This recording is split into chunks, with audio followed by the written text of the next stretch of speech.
बांग्लादेश की सियासत में फिर हलचल तेज है। प्रधानमंत्री पद की शपथ लिए तारिक रहमान को महज कुछ ही दिन हुए हैं और विरोध के स्वर बुलंद कर दिए हैं नाहिद इस्लाम ने।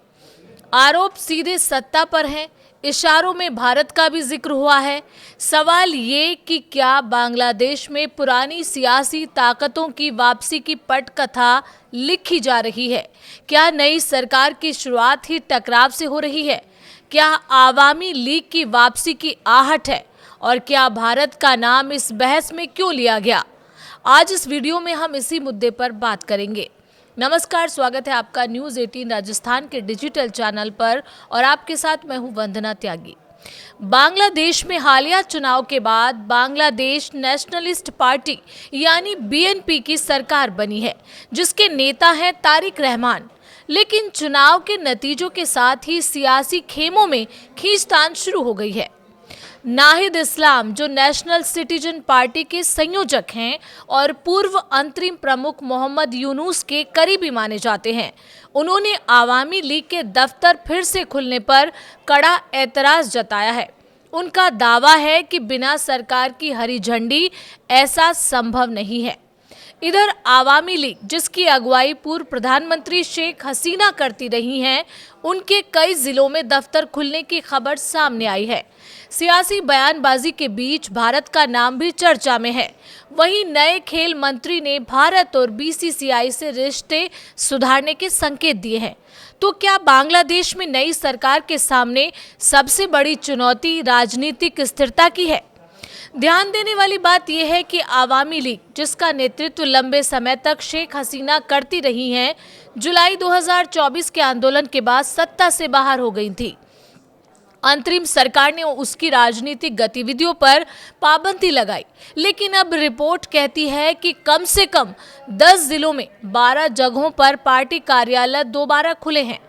खुलना, नोआखाली और बुरगुना जैसे इलाकों में कार्यकर्ताओं ने ताले तोड़े हैं, राष्ट्रीय ध्वज फहराया है, बगबंधु शेख मुजीबुर रहमान और शेख हसीना की तस्वीरों पर पुष्पांजलि अर्पित की है और जय बांग्ला के नारे लगाए हैं। वीडियो सोशल मीडिया पर वायरल हुए और यहीं से विवाद ने राजनीतिक रंग पकड़ लिया। नाहिद इस्लाम ने चेतावनी दी है, अगर प्रशासन ने कार्रवाई नहीं की तो राजनीतिक प्रतिरोध होगा। अब बात ये कि भारत का जिक्र क्यों हुआ?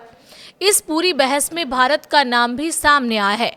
नाहिद इस्लाम का आरोप है कि चुनाव में भारत, आवामी लीग और बीएनपी के बीच किसी तरह की समझ थी। हालांकि इस दावे का कोई आधिकारिक प्रमाण सामने नहीं आया है। इधर दूसरी तरफ नए खेल मंत्री अमीनुल हक ने संकेत दिए हैं कि भारत के साथ संबंध सुधारना प्राथमिकता होगी। उन्होंने संसद भवन में भारत के उप उच्चायुक्त से मुलाकात की और T20 वर्ल्ड कप को लेकर सकारात्मक बातचीत की बात कही। आपको बता दें कि अंतरिम सरकार के दौर में क्रिकेटर मुस्तफिजुर रहमान को IPL से बाहर किए जाने के मुद्दे पर बांग्लादेश ने भारत में आयोजित T20 वर्ल्ड कप में भाग नहीं लिया था। अब नई सरकार इस कड़वाहट को खत्म करने के संकेत दे रही है। सिर्फ राजनीतिक दफ्तरों का मुद्दा ही नहीं, संविधान सुधार भी बड़ा विवाद बना हुआ है। जुलाई में नेशनल चार्टर 2025 में, जिसे अंतरिम सरकार ने तैयार किया था, उसमें 80 से ज्यादा प्रस्ताव शामिल हैं। मुख्य बिंदु क्या है उस प्रस्ताव के?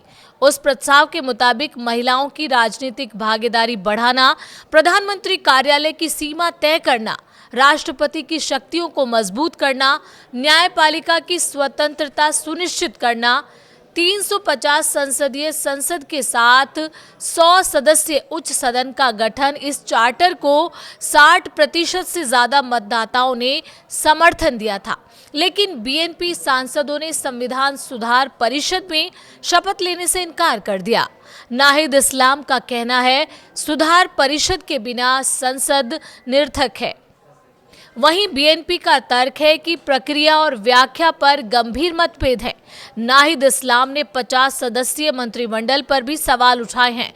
उनका दावा है कि करीब 62% मंत्री और राज्य मंत्री व्यवसायी पृष्ठभूमि से आते हैं। उन्होंने कहा, व्यवसायी होना अपराध नहीं, लेकिन विविध पेशों से प्रतिनिधित्व होना चाहिए था। साथ ही राष्ट्रीय सुरक्षा सलाहकार खलीलुर रहमान को मंत्रिमंडल में शामिल करने पर आपत्ति जताई गई। तो तस्वीर साफ है, नई सरकार, पुराना अविश्वास, संविधान सुधार पर टकराव, आवामी लीग की सक्रियता, भारत के साथ रिश्तों पर नई दिशा की कोशिश। बांग्लादेश इस वक्त राजनीतिक संक्रमण के दौर में है। सवाल ये है कि क्या ये टकराव लोकतांत्रिक बहस का हिस्सा है या आने वाले दिनों में सड़कों पर नई राजनीतिक लड़ाई देखने को मिलेगी। आपको क्या लगता है? आप अपनी राय हमें कमेंट के जरिए बता सकते हैं।